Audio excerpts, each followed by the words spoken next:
আচ্ছা আচ্ছা, আপনাদের কারো যদি ইমো আইডি ব্যান হয়, হ্যাঁ, তো আপনারা ফিডব্যাক করবেন। ফিডব্যাক করার জন্য আপনাদেরকে প্রথমে ইউএসএ ভিপিএন এই সফটওয়্যারটাকে ডাউনলোড করতে হবে, হ্যাঁ। এই সফটওয়্যার ব্যতীত তো আপনারা ফিডব্যাক করতে পারবেন না।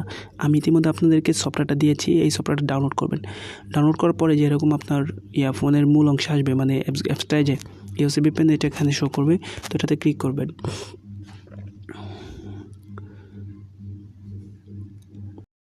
হচ্ছে হ্যাঁ, অতপরে যে এরকম আসবে, অতপরে যে স্টার্ট, এই যে স্টার্ট, এখানে ক্লিক করে দেবেন। তো লোডিং হচ্ছে, চালু হয়ে গিয়েছে।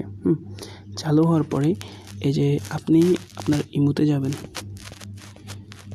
এই যে ইমোতে যে দেখেন এই সবার নিচে হেল্প অ্যান্ড ফিডব্যাক, এই সবার নিচে এখানে ক্লিক করবেন। এখানে ক্লিক করার পর এই যে দেখেন সবার নিচে ফিডব্যাক কেন্দ্র,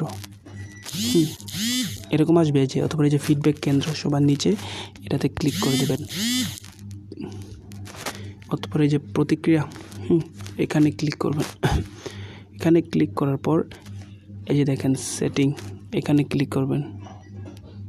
অতঃপর যে এরকম আসবে, অতঃপর এরকম আসার পরে এই যে দেখেন এখানে ইস্যুর ব্যাখ্যা, মানে আপনার প্রবলেমটা কি। আপনার প্রবলেমটা হচ্ছে আপনার আইডি ব্যান হয়েছে। তো আপনি এখানে লিখবেন যে স্যার, এই আমার ইমো আইডি ব্যান হয়েছে, অনুগ্রহ করে আমার আইডিটা ফিরিয়ে দিন। আমি আর কখনোই কোনো খারাপ কাজ করবো না স্যার, প্লিজ প্লিজ আমার আইডিটা অনেক দরকারি। তারপর এই যে আমার ইমো নাম্বারটা দিয়ে দেবেন। তারপরে এই যে দেখেন এই যে এখানে তো আপনার সমস্যাটাই লিখবেন।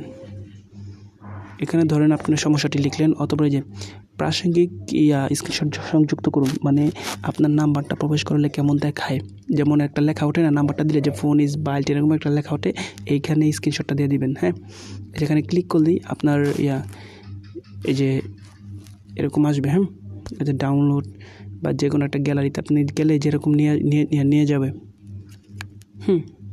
তারপর মানে আপনার গ্যালারি, এই যে আপনার গ্যালারি আছে, তো আপনার গ্যালারি থেকে ওই যে স্ক্রিনশট তুলেছেন না, ওই স্ক্রিনশটটা দিয়ে দিবেন, তাহলেই হয়ে যাবে। ধরেন আমার প্রবলেমটা এই যে